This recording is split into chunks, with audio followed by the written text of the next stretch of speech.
বিশ্ব নন্দিত মুফাসসিরে কুরআন আল্লামা দেলোয়ার হোসেন সাঈদী রহমতুল্লাহ আলাইহির দ্বিতীয় শাহাদাত বার্ষিকী উপলক্ষে আলোচনা ও দোয়া মাহফিল করেছেন businessman welfare forum Malaysia. NTV staff correspondent Kaiser Hamid Hannan জানান, রাজধানীর কুয়ালালামপুরে বিজনেসম্যান ওয়েলফেয়ার ফোরাম মালয়েশিয়ার সভাপতি মোহাম্মদ নূর আলম মেহেদির সভাপতিত্বে ও ইব্রাহিম খলিলের সঞ্চালনায় প্রধান আলোচক হিসেবে উপস্থিত ছিলেন মালয়েশিয়া আন্তর্জাতিক ইসলামী বিশ্ববিদ্যালয়ের পিএইচডি গবেষক মোহাম্মদ সালাউদ্দিন এবং বিশেষ আলোচক হিসেবে উপস্থিত ছিলেন শিক্ষার্থী ও গবেষক জাহিদ বিন হাশিম।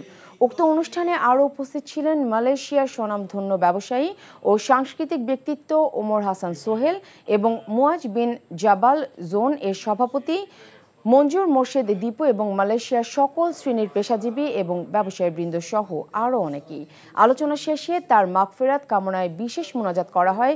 মোনাজাতে দেশ ও জাতির কল্যাণ, মুসলিম উম্মাহর ঐক্য এবং ইসলামী আন্দোলনের সাফল্যের জন্য দোয়া করা হয়।